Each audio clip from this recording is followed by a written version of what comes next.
नमस्कार दोस्तों, आप सुन रहे हैं आज की कहानी। मैं विवश थी, मैं लड़की हूँ।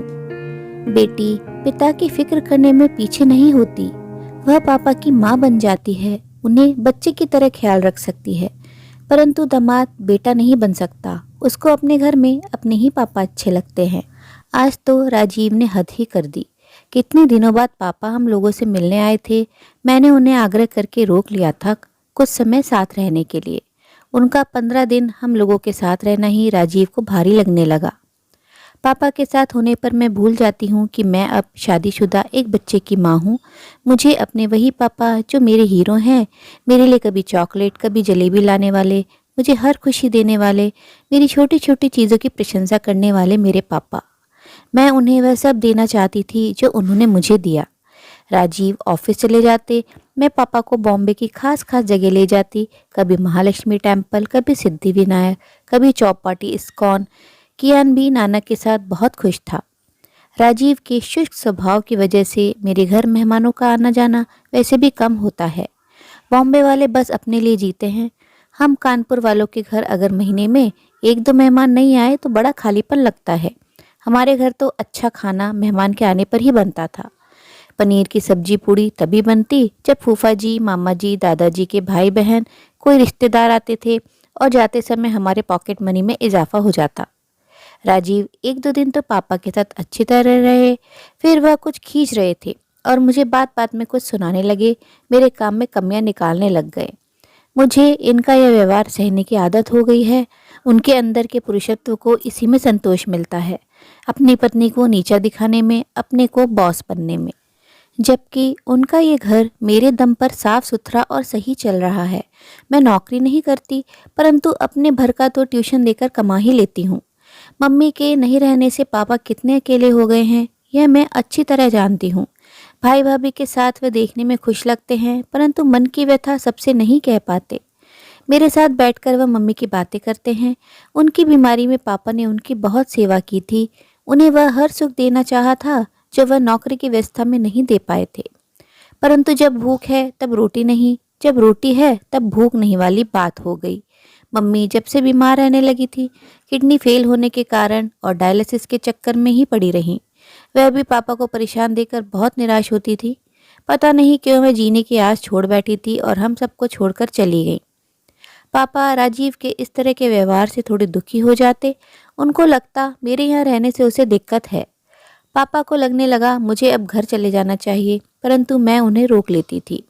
पापा, ये राजीव की आदत है चिल्लाने की। आप परेशान मत होइए, चिल रहिए, मुझे इस सब की आदत है। एक दिन राजीव कहने लगे, तुम्हारे पापा यहाँ कब तक रहेंगे? क्या बेटे बहू ने तुम्हारे पास भेजकर अपने को मुक्त कर लिया? अरे धीरे बोलिए, पापा सुन लेंगे, उन्हें बुरा लगेगा। तुम्हारे पापा आते हैं तो क्या मैं कहती हूँ कि वह कब तक रुकेंगे? मैं ही उनका ध्यान रखती हूँ, तब तो आपको बुरा नहीं लगता है उनके यहाँ आने का। आपसे ज़्यादा मैं ही उनका ख्याल रखती हूँ। पापा ने शायद उनकी बातें सुन ली थी। उन्होंने अगले दिन की फ्लाइट की टिकट करवा ली थी कानपुर जाने की। सुबह नाश्ते की मेज पर बोले, राजीव बेटा आप ऑफिस जा रहे हैं, मैं 4 बजे की फ्लाइट से कानपुर जा रहा हूँ। आपके साथ रहकर अच्छा लगा, अब देखिए कब मिलना होता है, समय निकाल कर कानपुर आना। अरे पापा जी, आपने अचानक जाने का प्लान क्यों कर लिया? संडे को जाते, मैं आपको एयरपोर्ट ड्रॉप कर देता, आप अभी रुकिए। नहीं बेटा, तुम्हारी व्यस्त जिंदगी में सैटरडे संडे ही तो तुम्हें मिलता है, उसमें भी तुम फ्री नहीं होते। बॉम्बे में लोगों के पास समय की कमी है। कहते हुए पापा ने चाय का घूंट राजीव के कहे शब्दों को याद कर आंसुओं के साथ अपने अंदर पी लिया। बेटी पिता की फिक्र करने में पीछे नहीं होती। वह पापा की माँ बन जाती है, उन्हें बच्चे की तरह ख्याल रख सकती है। परंतु दामाद बेटा नहीं बन सकता। उसको अपने घर में अपने ही पापा अच्छे लगते हैं। राजीव के जाने के बाद मैंने कहा, पापा क्या बात है, आप उनकी बात का बुरा मान गए? उनका स्वभाव ऐसा है, पर दिल से बुरे नहीं हैं, आपकी इज्जत करते हैं। पापा, मुझे इस सब की आदत हो गई है, उनके इस तरह बोलने चिल्लाने की, परंतु मैं खुश हूँ, वह दिल के अच्छे हैं।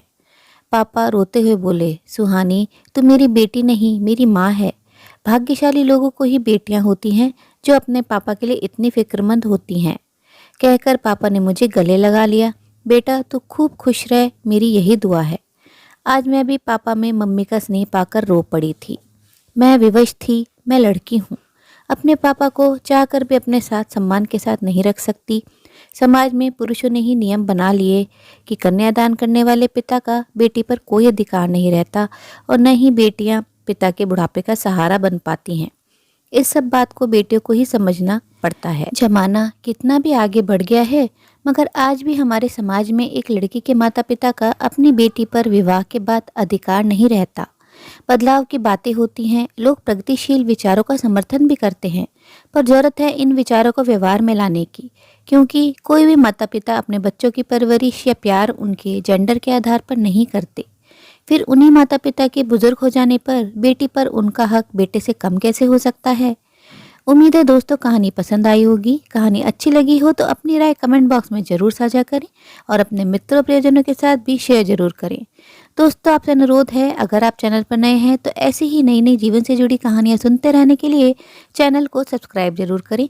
कहानी अंत तक सुनने के लिए आप सभी का दिल से बहुत बहुत शुक्रिया। तो फिर मिलते हैं अगली कहानी में। तब तक के लिए आप लोग अपना ध्यान रखिए, खुश रहिए, ऐसे ही कहानियाँ सुनते रहिए।